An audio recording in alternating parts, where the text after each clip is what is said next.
Hello and welcome back to the REFramework. In the previous videos, we've updated the transaction item retrieval mechanism, updated the values used for logging, invoked the data processing activities, and configured the mechanism for catching business rule exceptions. In this video, we'll see how the project runs successfully.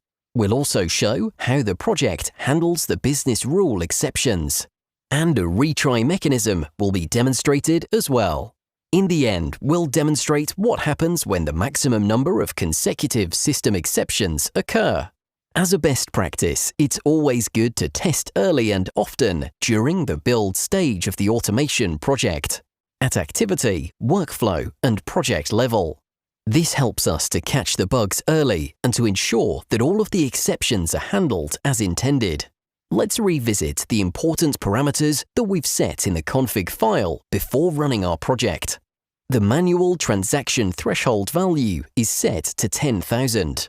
As a result, when the sum of transaction items value exceeds 10,000, a business rule exception should be thrown. We've set the max retry number to 1. It means that whenever a system exception occurs during processing of the transaction item, a retry should be performed once. One important point to note here, as our process doesn't work with orchestrator queues, it uses the retry mechanism set up by the framework. Also, max consecutive system exceptions is set to 3, which means that the process should stop if 3 consecutive system exceptions occur. We're now ready to run the project and validate whether what we've built so far is working as expected. We'll look at the transaction file now.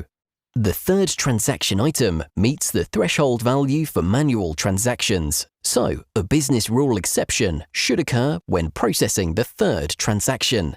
Soon, we'll see it in action. All set? Let's run our project and see what happens. The automation starts by reading the settings from the configuration file. Then it initializes the application, reads the transaction data, and begins processing the transactions one by one. Processing the first transaction, completed successfully. Processing the second transaction item. Processing the third transaction item. Remember the third transaction item details? There'll be an exception thrown by the business rule. In the case of a business rule exception, it does not retry, but instead continues to process the next item in the transaction. So, it continued to the fourth transaction item. All 9 transactions have been processed and the process has been closed.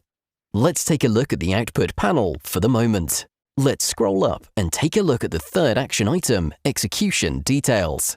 As expected, a business exception has been thrown. Following that, it continued to process the next transaction item. Great, everything went smoothly, and so the automation ends here successfully. Next, let's look at how the retry mechanism works.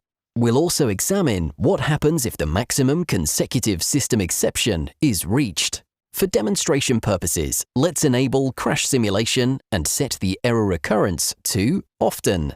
This setting makes sure that our demo app will throw a system exception while processing the transactions. One thing to note here. Occasionally, you'll see us manually closing the application during the demo in order to demonstrate consecutive system exceptions. All set. Great, let's run the project again. Academy REFramework for Tabular Data Type UiDemo execution started. Robot initializing settings. Killing processes. Opened the UiDemo application. Getting the transaction item.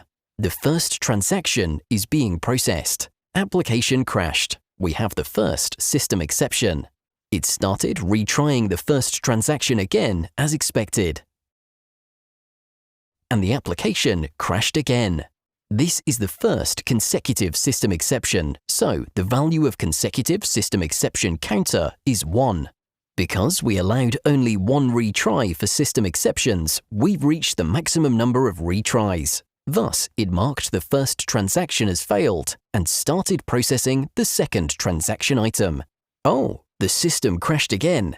It's the third system exception in a row. and this means that we've reached the maximum number of consecutive system exceptions. Hence, it threw the system exception in the initialization state.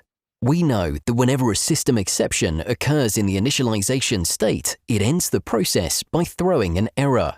And here we go, we have the error message. In the output panel, we can see the details. A system exception was thrown for the first transaction. After that, the first transaction item was retried. Once again, we received a system exception.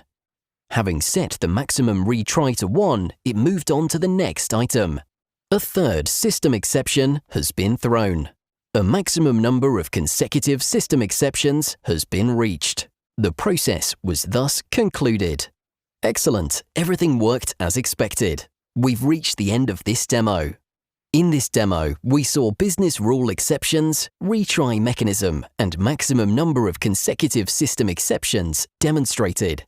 What was the outcome of your build project? Does it work as expected for all cases as demonstrated in this video?